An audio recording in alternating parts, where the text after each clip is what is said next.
मावळ तालुक्यामध्ये अतिवृष्टीमुळे लोणावळ्यातील हुडको कॉलनीमध्ये अनेकांचे संसार हे रस्त्यावर आले आहेत, कारण की या मुसळधार पावसामुळे पूरग्रस्त स्थिती या संपूर्ण परिसरात झाल्यामुळे अनेक घरांमध्ये पावसाचं पाणी शिरलं आहे, कारण की त्यामुळे अनेकांचे संसार हे रस्त्यावर आले आहेत। आता आपण हुडके कॉलनीमधील आता एका घरात आलेलो आहे।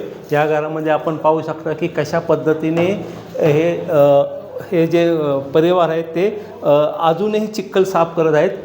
प्रतिभा अरुण डोळस यांच्या घरामध्ये आता आपण आलेलो आहे।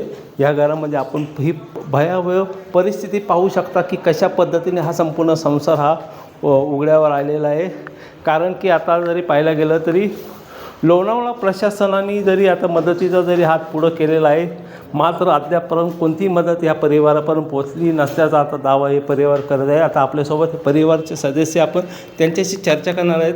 काय सांगणार, ही जी अवस्था कशामुळे झाली? ही प्रशासनाचं थोडंसं दुर्लक्ष झालेलं आहे या पूर परिस्थितीला कारणीभूत बरंचसं, कारण की पाण्याचं नियोजन न केल्यामुळे पूर हा अचानक वाढला गेला पाण्याचा प्रवाह, आणि त्यामुळे आम्हाला काही सामान वगैरे बाहेर काढायला चान्सच मिळालेला नाही, आणि खूप बिकट परिस्थिती आहे। सगळा अख्खाच्या अख्खा संसार उद्ध्वस्त झालेला आहे, आणि अद्याप तरी प्रशासनाकडून काही मदत मिळालेली नाही आहे आम्हाला। तर त्वरित काहीतरी मदत आम्हाला मिळावी, आणि इथून पुढे भविष्यात ही पूर परिस्थिती निर्माण होणार नाही याच्याबद्दल प्रशासनाने ताबडतोब पावलं उचलावी। काय नेमकं कारण असू शकतं की अशी परिस्थिती आलेली?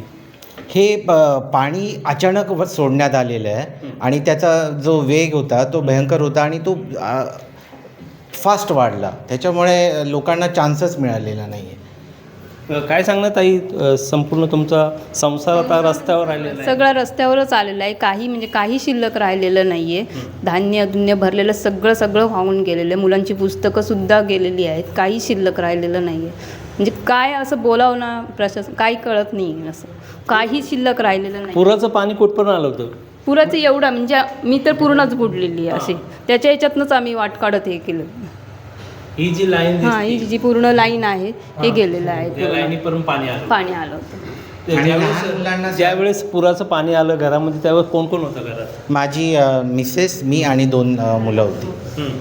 2 लहान मुलं आहेत, एक 10 वर्षाची मुलगी आहे आणि एक 6 वर्षाचा मुलगा तुम्ही आहे। वेळी जर बाहेर पडले नसते तर जीवाला धोका निर्माण झाला असता।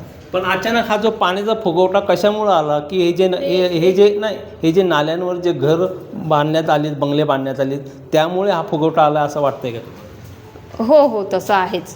काय सांग? आणि सर, जे नदीचा जो कॅनल आहे तो साफ न केल्यामुळे, ते जलपर्णीनं काढले गेल्यामुळे तो प्रवाह सगळा शहरी भागामध्ये घुसला आहे। म्हणजे यामध्ये प्रशासनाचंही कुठंतरी कामचुकारपणा आहे। यामध्ये आपण पाहायला गेलं तर प्रशासनाचाही कामचुकारपणा आहे, कारण वेळीच जर नाले सफाई केली असती तर ही परिस्थिती ओढवली नसती, कारण ह्यापूर्वी कधीही लोणावळ्यामध्ये असा प्रसंग ओढवला नाही। परंतु यंदाच यावेळेस पाहायला गेलं तर अतिवृष्टीमुळे अनेकांचे जे संसार आहेत ते रस्त्यावर आलेले आहेत। जर आपण पाहायला गेलं तर याला जो दोष पाहायला गेला तर प्रशासनाचा जो गलतान कारभार आहे, त्या गलतान कारभारामुळेच हा प्रसंग आता या नागरिकांवर ओढवला आहे। गणेश दुडम, चालता बोलता न्यूज, लोणावळा।